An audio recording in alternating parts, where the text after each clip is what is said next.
Lettre 131. La marquise de Merteuil au vicomte de Valmont. À la bonne heure, vicomte, et je suis plus contente de vous cette fois-ci que l'autre. Mais à présent causons de bonne amitié, et j'espère vous convaincre que, pour vous comme pour moi, l'arrangement que vous paraissez désirer serait une véritable folie. N'avez-vous pas encore remarqué que le plaisir qui est bien en effet l'unique mobile de la réunion des deux sexes ne suffit pourtant pas pour former une liaison entre eux, et que s'il est précédé du désir qui rapproche, il n'est pas moins suivi du dégoût qui repousse? C'est une loi de la nature que l'amour seul peut changer. Et de l'amour, en a-t-on quand on veut? Il en faut pourtant toujours, et cela serait vraiment fort embarrassant si on ne s'était pas aperçu qu'heureusement il suffisait qu'il en existât d'un côté. La difficulté est devenue par là de moitié moindre, et même sans qu'il y ait eu beaucoup à perdre.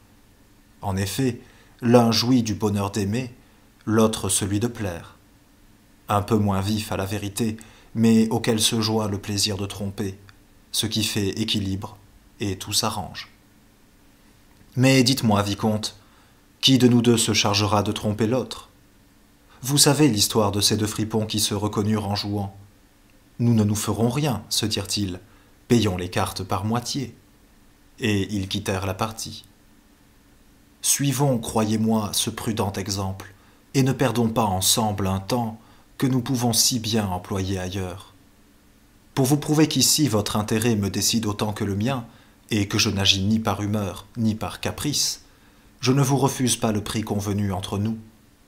Je sens à merveille que pour une seule soirée, nous nous suffirons de reste, et je ne doute même pas que nous ne sachions assez l'embellir pour ne la voir finir qu'à regret. Mais n'oublions pas que ce regret est nécessaire au bonheur, et quelque douce que soit notre illusion, n'allons pas croire qu'elle puisse être durable. Vous voyez que je m'exécute à mon tour, et cela sans que vous vous soyez encore mis en règle avec moi. Car enfin, je devais avoir la première lettre de la céleste prude, et pourtant, soit que vous y teniez encore, soit que vous ayez oublié les conditions d'un marché qui vous intéresse peut-être moins que vous ne voulez me le faire croire, je n'ai rien reçu, absolument rien.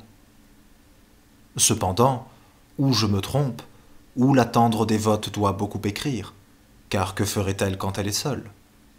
Elle n'a sûrement pas le bon esprit de se distraire. J'aurais donc, si je voulais, quelques petits reproches à vous faire, mais je les passe sous silence, en compensation d'un peu d'humeur que j'ai eue peut-être dans ma dernière lettre. À présent, vicomte, il ne me reste plus qu'à vous faire une demande, et elle est encore autant pour vous que pour moi.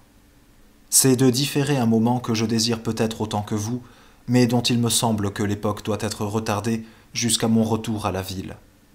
D'une part, nous n'aurions pas ici la liberté nécessaire, et de l'autre, j'y aurais quelques risques à courir, car il ne faudrait qu'un peu de jalousie pour me rattacher de plus belle ce triste Belleroche qui pourtant ne tient plus qu'à un fil.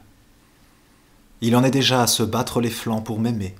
C'est au point qu'à présent je mets autant de malice que de prudence dans les caresses dont je le surcharge, mais en même temps, vous voyez bien que ce ne serait pas là un sacrifice à vous faire.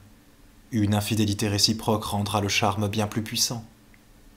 Savez-vous que je regrette quelquefois que nous en soyons réduits à ces ressources?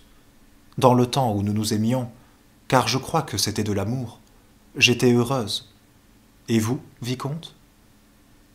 Mais pourquoi s'occuper encore d'un bonheur qui ne peut revenir?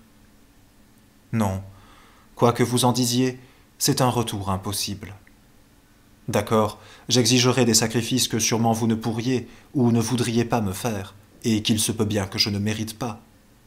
Et puis, comment vous fixer? Oh non, non, je ne veux seulement pas m'occuper de cette idée. Et malgré le plaisir que je trouve en ce moment à vous écrire, j'aime bien mieux vous quitter brusquement. Adieu, vicomte. Du château, ce 6 novembre.